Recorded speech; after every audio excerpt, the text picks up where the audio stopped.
থাকতে হবে যে আমরা একটি মাস রোজা রেখেছি, সিয়াম পালন করেছি, শুধুমাত্র আল্লাহ পাকের ভয়।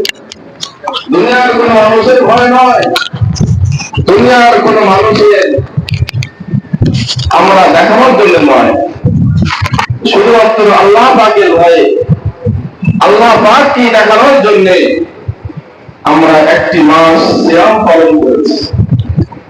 কত গোপন গোপন জায়গাতে আমরা গিয়েছি, অথচ আমরা কিছু খেতে পারিনি। আমাদের দিলে ছিল, আমাদের অন্তরে ছিল আল্লাহ পাকের ভয়। দুনিয়ার কোনো মানুষ না দেখলেও আল্লাহ আমাকে দেখছেন, আমি খেতে পারবো না। নির্দিষ্ট একটা সময় আল্লাহ বেঁধে দিয়েছেন, এই সময় পর্যন্ত আমি খেতে পারবো না, যেন আমি আল্লাহকে ভয় করি।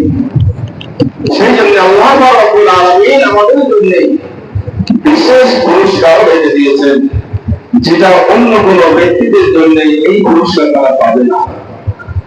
জান্নাতের ভিতরে আল্লাহ রাব্বুল আলামিন এমন কোন নিয়ামত রাখেননি, এমন কোন সুখের সরঞ্জাম রাখেননি যেটা জান্নাতের ভিতরে নেই।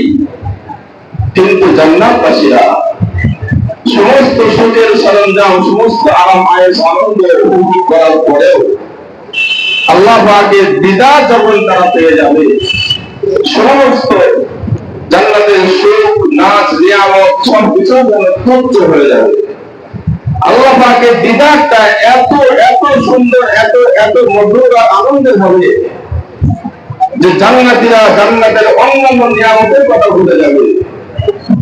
জান্নাতীদেরকে আল্লাহ রাব্বুল আলামিন সুন্দর সুন্দর স্ত্রী, সুন্দর সুন্দর ঘর দেবেন, বিল্ডিং, বালাখানা, আরাম আয়েশে কোনো কিছুই কমতি থাকবে না। তারপরেও জান্নাতীদের সেদিকে কোনো ধ্যান থাকবে না, খেয়াল থাকবে না। কেন? জান্নাতীদের জন্য সব থেকে বড় নিয়ামত হলো আল্লাহ পাকের দিদার।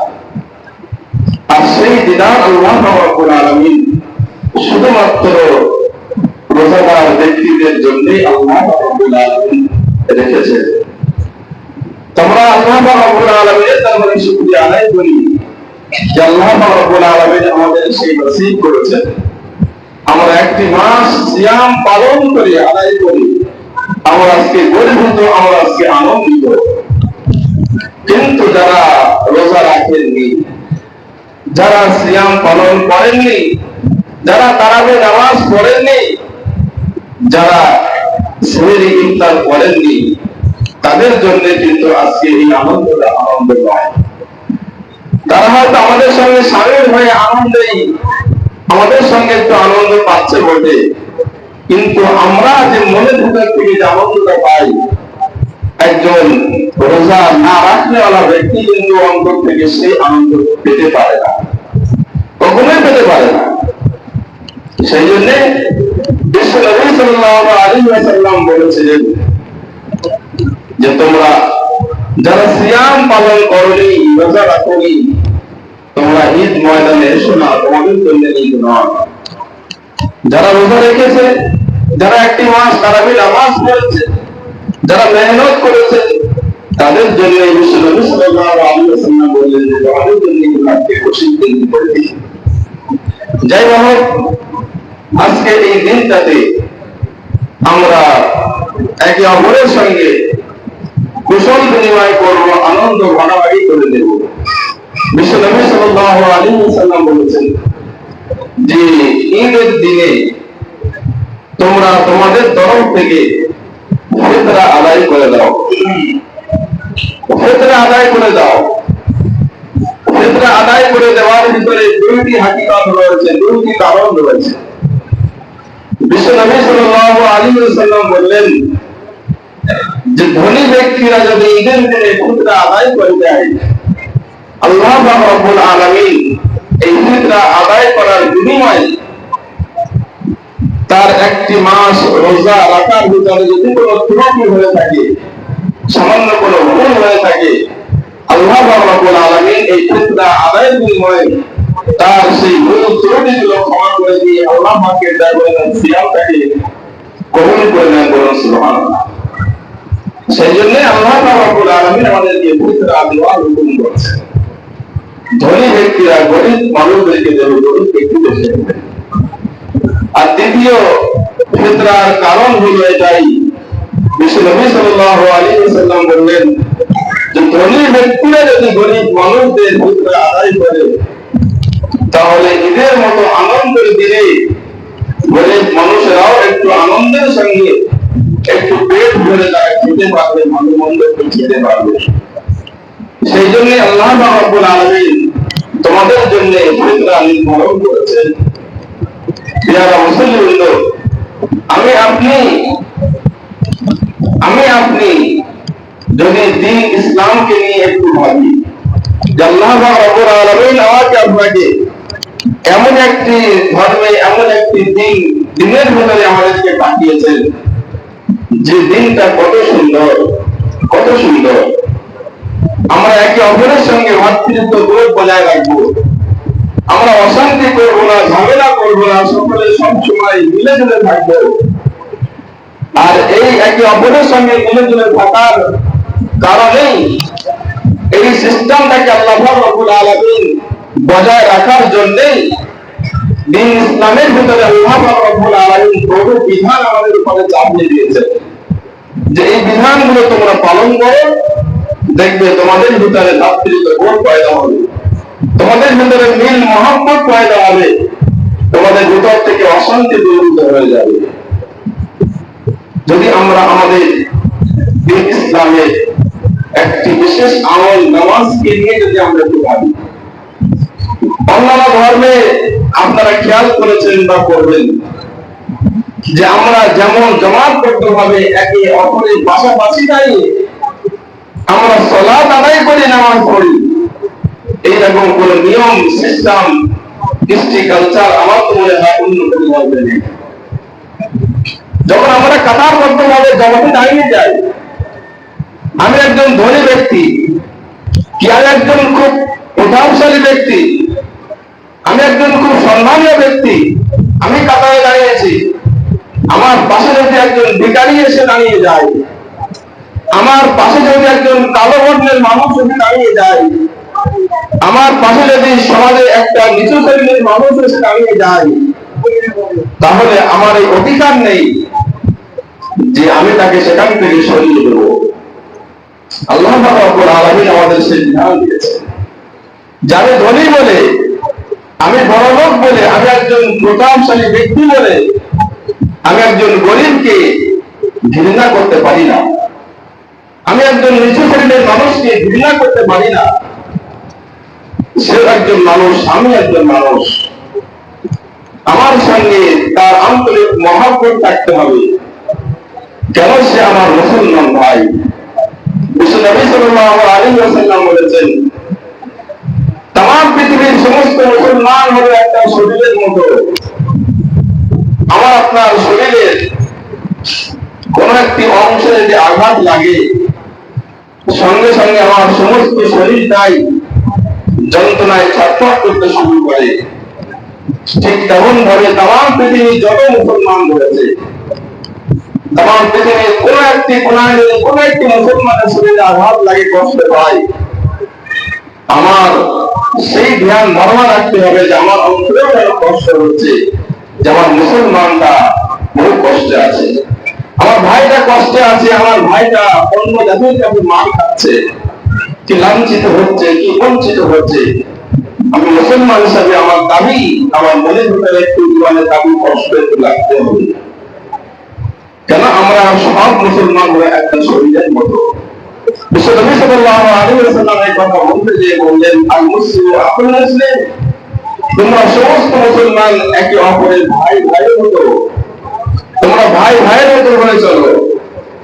বিশ্বনবী সাল্লাল্লাহু আলাইহি ওয়াসাল্লাম বিদায়ী হজে একটা দীর্ঘ লম্বা ভাষণ দিয়েছিলেন, যাকে হজ্জাতুল বিদা বলা হয়।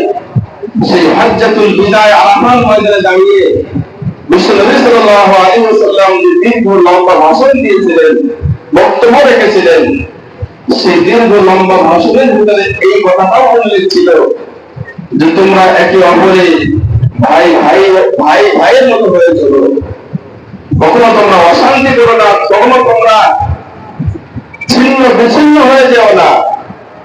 যদি তোমরা ছিন্ন বিচ্ছিন্ন হয়ে যাও, অশান্তিতে লিপ্ত হয়ে যাও, তাহলে অন্য কওমের মানুষেরা, তোমাদের শত্রুরা তোমাদের উপরে হুকুমত করা, তোমাদের উপরে আক্রমণ করা, তোমাদের ক্ষতি করার দ্বারা বিভিন্ন চক্রান্ত দ্বারা সাজিয়ে দেবে।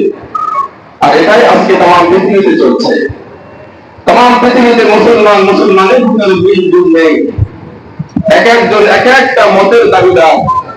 কে বলছে আমি সুন্নি, কে বলছে আমি শিয়া, কে বলছে আমি ফুরফুরা, কে বলছে আমি তাবলীগ, কে বলছে আমি জামাত ইসলাম। এইভাবে এক একজন এক একটা লেভেল নিয়ে মুসলমানের ভিতরে পৃথক করে দেওয়া হচ্ছে। যদি একজন সুন্নি ভাই মার খায়, তো একজন শিয়া ভাই পাশে দাঁড়িয়ে দেখে তার সাহায্য সহযোগিতা করে না। সে বলে আমি বললাম শিয়া ও সুন্নি, আমার সঙ্গে কোনো সম্পর্ক নেই। এইরকম ভাবে আজকে তাম পৃথিবীটা চলছে।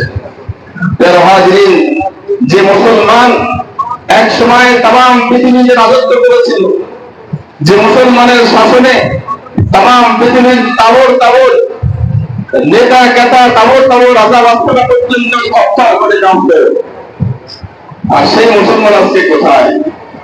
সেই মুসলমানেরা আজকে তাদের ভয়ে কাঁপতে থাকে। মুসলমান আমাদের ভেতরে মিল মহব্বত পয়দা করতে হবে।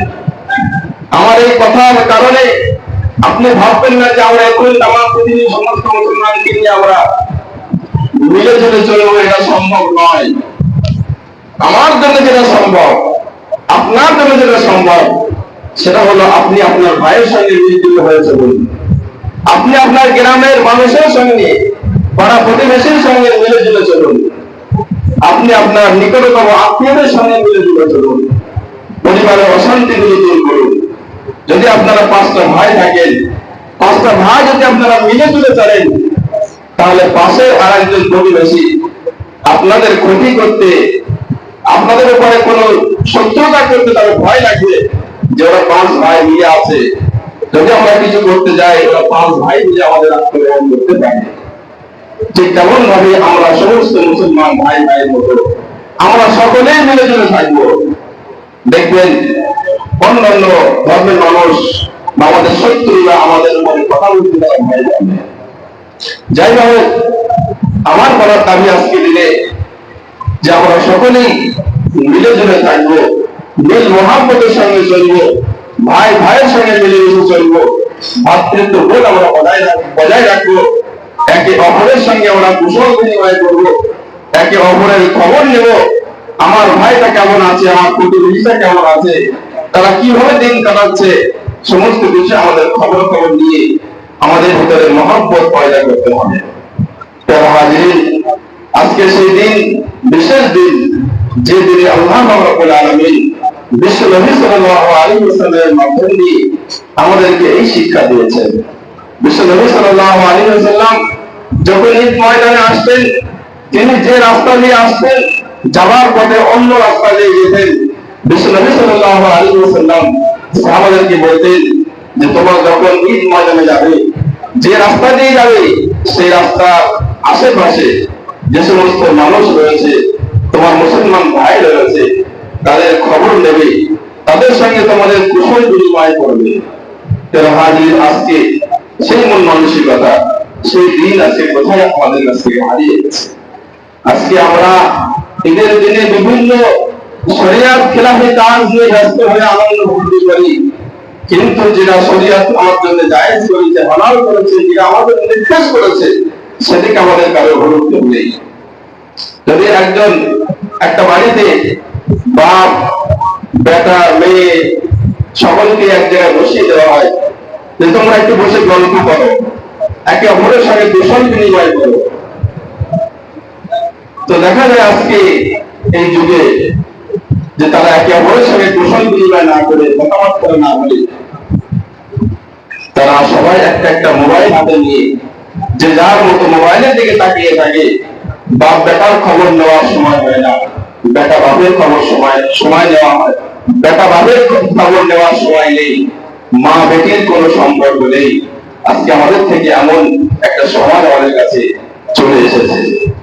হাজির, এই সমস্ত দিকগুলো আমাদের খেয়াল রেখে আমরা একে অপরের সঙ্গে মহব্বত বিনিময় করবো, কুশল বিনিময় করবো, আমরা ভাতৃত্ববোধ বজায় রাখবো।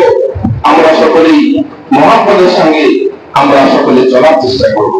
যাই হোক, সময় সংক্ষেপ, আমাদের নামাজের সময় হয়ে গেছে। 8:30 আমাদের সময় দেওয়া ছিল।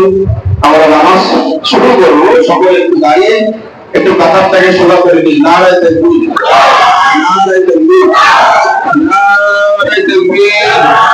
পবিত্র ঈদুল ফিতর, পবিত্র ঈদুল ফিতর।